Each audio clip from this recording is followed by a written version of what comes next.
So Ryan, let's transition to the keys to the Notre Dame defense. And to me, there are some keys that aren't really keys, but they're important. Like don't turn the ball over on offense. That's an obvious one. That shouldn't be one of your 4 keys to the game. That's like anyone that remotely follows football can be like, key to the game, don't turn it over. Okay, cool. The one for me on defense that's the same thing, like it's not going to be one of these 4 because it's a given. They got to tackle, right? They've got to tackle. They got to tackle well. That should be a key to the game. That should be duh. Yeah, you got to tackle. And so hopefully this team has done what it needs to do this offseason to become a much better tackling team, because all the great scheme in the world goes right out the window if you can't tackle. And that's going to be a big, big part of this game. However, there are some other things that we do think are important, and hopefully good tackling is sprinkled in throughout all 4 of these things. And again, it's going to kind of build on top of each other. Mm-hmm. So to me, the biggest thing is, again, it's controlling the line of scrimmage. Yes. That's going to be another big key. And it's not as simple as shutting down the run. It's not as simple as it's all of it. And to me, I'm going to do this again. I'm going to tie these 2 points together, Ryan, because I think they go together and build each other. Is key number 2 is you've got to be disruptive. What does disruption mean against a team like Ohio State? You're constantly resetting the line of scrimmage in your favor. You're not allowing them to play within rhythm. That means a lot of things. Like we talk about run game. Mm-hmm. Best way to stop a run game, make the running back declare behind the line of scrimmage. If a running back is basically staying on his run track to the point where he is making a cut off of a block that is effective, it's going to be minimum 5-yard gain. Right? If the running back is running through the line of scrimmage on his track, it's going to be minimum 5-yard gain. And Ohio State's going to try to do the same thing to Notre Dame. Yeah, it's nice to get the 50-yard runs, but if they're just 5, 6, 8, 12, 5, 7, 9, Notre Dame has no chance. That's the kind of run game that they need to eliminate. And so to me, it's that. It's make Travion Henderson bounce to the perimeter 3 yards behind the line of scrimmage. That's the only chance you have to catch him and push him to the sideline. Make him cut on inside zone or their mid zone that they like to run. Make him cut 3-4 yards behind the line of scrimmage. And I'm going to point to this. I'm going to draw some lines here just to simply make a point. Mm-hmm. Ryan Day's NFL experience came under Chip Kelly. Yep. And Chip Kelly, even though his offense has kind of gotten stale, like he hasn't innovated lately, for a long time, I felt he was the most innovative run game guy in college football for a long time. There was one team in the Pac-12 that would give Oregon fits, not all the time, but a lot of times. That was Stanford. And what Stanford did to them and what Ohio State did to them to a degree, and this is after Chip Kelly when Mark Helfrich was there, what Ohio State did to them, I thought, in the 2014 game was they forced them to declare the run early. If you're letting them run their power read, this is referring to Oregon. If you're letting them run their power read where Marcus Mariota or Darren Thomas or Dennis Dixon could just ride that sucker all the way out, you're done. Mm-hmm. What Stanford was able to do was to attack and make him – it's a handoff, now go rally to the ball. Yep. Make the running back – and so the equivalent to this matchup is they're running their mid zone. They're running their counters. It's not like – true counter, but they're wraps and they're things like that. When they're running their outside zone, when they're running their inside zone, you need to make Travion Henderson and Mayan Williams cut 3-4 yards behind the line. Because once they cut, they've now said, this is where we're going. And the further back they do that, the easier it is to rally. And you'll watch things where like a running back will make a cut and get tackled like 4 yards past the point where he made the cut. And you're like, they only gained 2 yards on that play? Yeah, because you reset the line and made him cut way behind the line of scrimmage. Yes. That's going to be the biggest key. And it's not even just about – tackles for loss are big, right? We've talked about that before. Getting a -2. But those are the things that create the consistent disruption that slow down a running game. So if you're giving up a 2-yard tackle for loss on 1st and 10 to make it 2nd and 12, and then on the next play – Travion runs outside zone. He stays right on his track. He cuts that sucker inside because they stretched it out, and all of a sudden you got a 7-yard gain. Ohio State's back to 3rd and 5, and that's where they're going to be okay, right? It's about consistent disruption. Guess what's better than what the scenario we just said? +1, +3. Now they're third and set, or now or +1, +2, both pluses, but now they're in 3rd and 7. And there's a little bit of a different situation than that, than 3rd and 5, 3rd and 4, 3rd and 3. And then that creates more opportunities for you to finally get that sack you need, or that -2 or -3. So it's the consistent disruption. It also involves getting hits on the quarterback. It means CJ, and the equivalent to Oregon would be, it's sort of like that's what you want to do to their pass game is what you did to the Oregon run game, which is make the ball get out quick. Look, rally to the ball, let them have their 5, 6, 7-yard gains, but you're rallying the ball. You're forcing CJ to get rid of the ball quicker than he wants to, because what happens there, Ryan, with all the mesh stuff that they do, if you're constantly disruptive, they don't have time to let those mesh routes come clear. Now they're back to their hitches, their unders, their slants, their stops. Those are effective stuff, but those are plays where you're more likely to kind of catch them without them getting in space.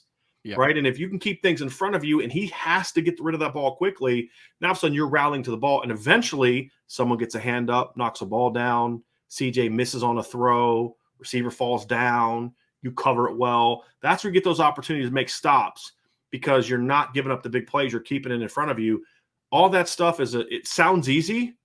It's not, but it all involves being really disruptive up front. And then when they do want to take their shots, he doesn't have time, because if you can speed up CJ Stroud's internal clock, and that's what they did to Marcus Mariota and Darren Thomas when Stanford would have success, is they would speed up Marcus Mariota's internal clock, and he had to get that ball out quicker in the run game and the pass game, and that's when you could shut them down. Because as good as Oregon was back then, they'd score like 50 a game, and then they'd have like this really weird game against Stanford where they just don't score.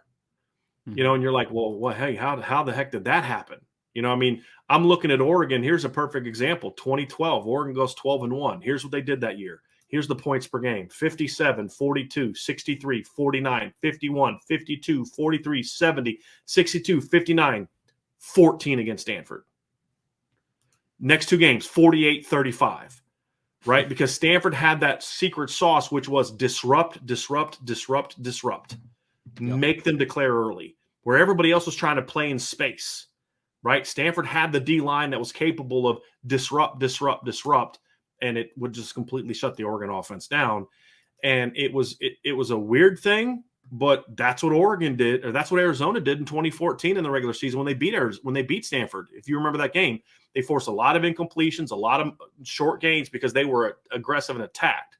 Now, Oregon got them on the rematch, but they, the first time they played, that was why. And I think that's a very similar philosophy that you need against Ohio State. It's not even a philosophy. It's just execution. Disrupt, disrupt, disrupt. Do that, and you've got a chance at creating enough stops to keep the points down enough to win this football game. I think usually when people think of pressure, disruption, penetration, they think of, like you said, speeding up CJ Stroud's clock. Sure, absolutely. But you also talked about the decision-making process of running backs, right? Like, you want to speed up their process as well. Like, the whole key to zone is that you let things develop, and then you cut where the gap makes sense, right? That's why a lot of times you'll see inside zone cut all the way back to backside A, backside B at times, right? Like, that's why, because you're letting things develop. Mesh, you're letting things develop. All those things involve an internal clock, whether that is running the football, whether that is passing the football. So disruption can even go, Brian, like, we can take it even further, right? Disruption is, and we're talking about the general disruption of a defensive line, second level, working into the backfield, disrupting the wide receivers at the releases, at the release points, right? Press releases, doing all those types of things. Make this offense have to make quicker decisions, speed up that process. And it's not just a CJ Stroud thing. It's not. And I know that people always think about that because it's, hey, I'm going to go hit my 3-step, 5-step, 7-step, whatever it is. And I'm going to work through my reads and my progressions, and I'm going to continue my process at a steady pace. But running zone is all about a process as well. Working RPO game is about a process. Those things are all processes. And if you disrupt those things, it creates a lot of bad decisions. It creates a lot of ill-advised decisions. It creates a lot of a lot of havoc can be made in the tackle for loss departments, sack departments, but more than anything, I want to make Ohio State have mistakes, and there's no better way than to disrupt the process, and that is the biggest thing for me. Ryan, number 3 for me is they got to get to third down and they got to win. Now, Yes. the reason that we didn't say be good on third down is because there's the possibility that third down's a completely irrelevant down in this game. And we've pointed this out before. I'll just quickly point it out. Ohio State last year was really good on third down from an effectiveness standpoint, right? Second in the country at 52.6. That's great. Mm-hmm. And that you got to stop that. But here's the more important stat for me. Ohio State ranked 120th in the nation in third down opportunities. Now, in some stats, you don't want to be ranked really low. This particular one, it's a good thing, to be honest with you, in this context, because it meant they were really, really good. Now, it's not true for everyone, but in Ohio State's context, it is, because it means that they're killing you on first and second down. And that's we pointed this out about that great LSU offense back in 2019. They had 183 third downs, which ranked them 48th in the country in third down opportunities. Well, if you remember correctly, in that game or in that year, they also played one more game than Ohio State, 2 more games than Ohio State played last year. Yep. So it was, the numbers kind of are closer when you look at it that way. An offense like Ohio State, an offense like LSU, they're not getting to third down very often. If you're controlling the line and you're being disruptive, you have a greater chance of getting them into third down situations. Now, of course, the key then is you then have to have success, which is like, okay, we got to third down. Now what? Well, last year, both of these teams were great on third down. Notre Dame was great on third down last year, third down defense. They ranked 10th in that last year in third downs. And Notre Dame ranked 11th in forced turnovers. Ohio State ranked 2nd in third downs. So Notre Dame has to have success, in my opinion, on third down. Now, the problem, however, is that one of the issues with Notre Dame's defense last year is they ranked 79th in third down opportunities, meaning teams were getting a lot of third down opportunities on Notre Dame because they were allowing teams to kind of get more possessions because of the offense and other reasons, right? So hopefully the offense can play its part and the defense would kind of have a little bit of a bend but don't break, type of mentality where that would be the case too. And to a degree, you're going to have a little bit of that against Ohio State. You do want to keep things in front of you. I don't know if I want to do bend, right? Sure. But, you do want to keep things in front of you a little bit at times. Getting to the third down is important, and then having success on third down is even more important. And we're gonna kind of tie this into number 4 too, right? Because I think they go together. Red zone.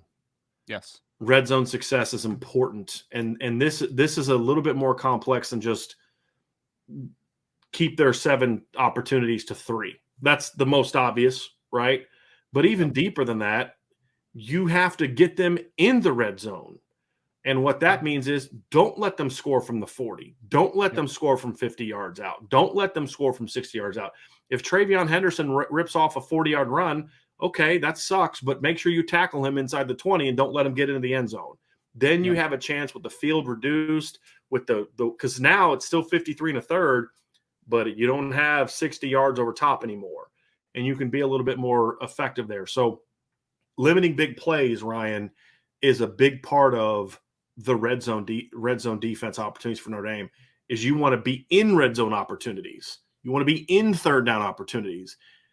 Because I believe, and this may sound a little nuts, Ryan, and if you want to push back on it, feel free. I kind of feel like I'm of the belief that the more plays Ohio State runs, the worse it is for them. And my example is here's the 4 games they had the most play. They ran the most plays in last year: Oregon, Michigan State, Nebraska, and Michigan. Now, Michigan State, they did great. The other 3, the offense never got to 30. Yeah. Now, they had a bunch of yards, but they kept having to run plays because those other teams limited the big plays. They got them in the red zone. and a lot of times held them to field goals, or they didn't score at all, because the more plays you run, the more opportunities there are for you to make a mistake. I don't want 3-play 80-yard drives, right? I mean, it's just stating the obvious, but to me, that's a big thing. And if Notre Dame can limit those opportunities, that's going to be a big part of this game. Yes, you want to keep them out of the red zone completely, meaning they're not scoring at all, but that may not be a realistic. Get them into third downs, get them into the red zone, stop them on third down, hold them to field goals. If you do that, Ohio State could go right up and down the field the first 4 times on Notre Dame and score every time. But if they're all field goals, you've given up 12 points, or 1 touchdown and 3 field goals. It's 16 points, right? You're in the game now, and that's going to be a key to this game. Brian, we talked about this a little bit yesterday. Look, Ohio State is going to make some plays, obviously, right? They have dudes. We've been talking about this all week, all summer. Jackson Smith-Njigba is a really good player. Travion Henderson is a really good player. Marvin Harris Jr. is probably going to be a very good player. Emeka Egbuka is probably going to be a very good player. Ohio State has players. There's no doubt. Great playmakers. But my thing here is that you're going to give up some plays, but to the bend but don't break thing, right? The thing about that is that there is eventually a breaking point, right? Like we talked about a rubber band yesterday, right? You pull it and eventually it's going to get to that point where it's either going to break or it's going to bend back. And in these 2 situations that we're talking about specifically, third down and red zone, there are when your back is against the wall, and that's when you have to play your best, most competitive football, right? Like those are the big moments in football games. So you have to be able to hit those breaking points, because it's going to happen. Again, it's going to happen. You're going to hit those breaking points. Is Notre Dame resilient enough to bounce back and be better than Ohio State in particular situations? If they are, for me, I keep saying it, right? I've said this all week, limiting their effectiveness, limiting them, not completely stifle them. That'd be great. If Notre Dame gave up 14 points this game, if they do something like that, Ryan, we're having a whole different conversation after this game. A whole different conversation after this game. Exactly. We really are. Like, nobody's going to beat this team. No one will beat. But that's not the expectation. I mean, when was the last time they scored under 20? Wasn't it the 2016 game against Clemson? Maybe. I think it is. Was that the 31-0 game or whatever it was, right? Yeah. And with all due respect, Tim Beck and Ed Warner aren't Ryan Day. You know what I'm saying? So I think that's the last time they've scored under 20 points. I'm looking at it now. No, I'm sorry. 2017 in game 2 against Oklahoma, they scored 16 in a loss. Wow. That's the last time they scored under 20. That was game 2 of the Ryan Day era, by the way. So, I take that with a little bit of a grain of salt. And that was a really good Oklahoma team.